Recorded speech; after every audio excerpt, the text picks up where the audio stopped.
ഈ മേക്കപ്പ് അണിഞ്ഞുകൊണ്ട് ആ നാടകത്തില് അഭിനയത്തിനുള്ള സമ്മാനവും സ്കോളർഷിപ്പും കൂടെ വാങ്ങിക്കഴിഞ്ഞാ പിന്നെ അവള് നിലത്തൊന്നും നിക്കില്ല. പിന്നെ നമ്മളെ ഒന്നും അവളൊട്ടും വക വെക്കുകയില്ല. ഞാൻ ഇത്ര വിഷമത്തോടെ മനസ്സ് നേറിക്കൊണ്ട് പറയുമ്പോ അമ്മായിക്ക് ഇതൊക്കെ തമാശയായിട്ടാണോ തോന്നുന്നേ? നിനക്ക് എത്ര വർഷങ്ങളായിട്ട് എന്നെ അറിയാം.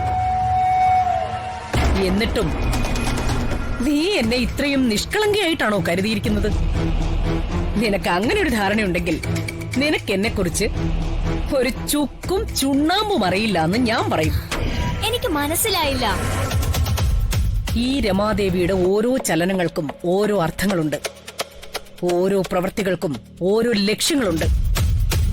നേർക്ക് നേർ നിന്ന് പോരാടി വിജയിക്കാൻ സാധിക്കാത്ത ഒരവസ്ഥ വന്നാൽ ചതിച്ചു ജയിക്കാൻ പോലും ഈ രമാദേവി മടിക്കില്ല. നേരായ വഴിയിലൂടെ അല്ലെങ്കിൽ ചതിയിലൂടെയെങ്കിലും എന്റെ ലക്ഷ്യം ഞാൻ നേടിയിരിക്കും. അമ്മായി പറഞ്ഞതല്ലല്ലോ ഇപ്പൊ പ്രവർത്തിക്കുന്നത്. ദക്ഷയെ മത്സരത്തിൽ പരാജയപ്പെടുത്തി അവൾക്ക് കിട്ടേണ്ട വേഷം തട്ടിയെടുത്ത് അവളെ കെട്ടുന്ന പയ്യനോടൊപ്പം, അതായത് രമ അമ്മായിയുടെ മകനോടൊപ്പം നായികയായി അവൾ സ്റ്റേജിൽ കയറി അഭിനയിക്കുന്നു. അതിൽ അവള് തകർത്ത് അഭിനയിക്കാനായി രമ അമ്മായി അവക്ക് വിദേശത്ത് നിന്ന് കൊണ്ടുവന്ന മേക്കപ്പ് കിറ്റ് നൽകുന്നു. ഇവിടെയൊന്നും ശത്രുവിനെ തോൽപ്പിക്കാനുള്ള അമ്മായിയുടെ വീറും വാശിയൊന്നും എനിക്ക് കാണാൻ സാധിച്ചില്ല.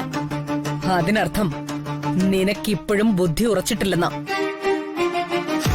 ദക്ഷ എന്റെ കുടുംബത്തിലെ അംഗമാകാൻ പോകുന്ന കുട്ടിയാ. എന്റെ മകൻ താലി കെട്ടാനായി ഞാൻ കണ്ടുവച്ചിരിക്കുന്ന പെണ്ണ്.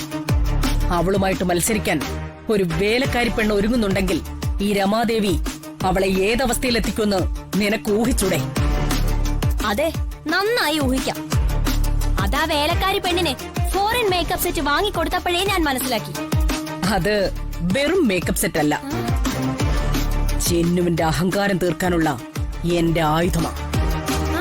ആയുധം? അതെ, ഈ രമാദേവിയുടെ വജ്രായുധം. ആ മേക്കപ്പ് സെറ്റിന്ന് മുഖത്ത് തേക്കുന്ന ക്രീം അവളെടുത്ത് മുഖത്ത് തേക്കും. അതോടെ അവളുടെ മുഖം മൊത്തം നീര് വെക്കുകയും പൊള്ളലേറ്റ് നാശമാവുകയും ചെയ്യും. ആ മേക്കപ്പ് സെറ്റ് ഞാൻ വരുത്തിയതിനു ശേഷം എന്ത് ചെയ്തു എന്ന് നിനക്കറിയാമോ?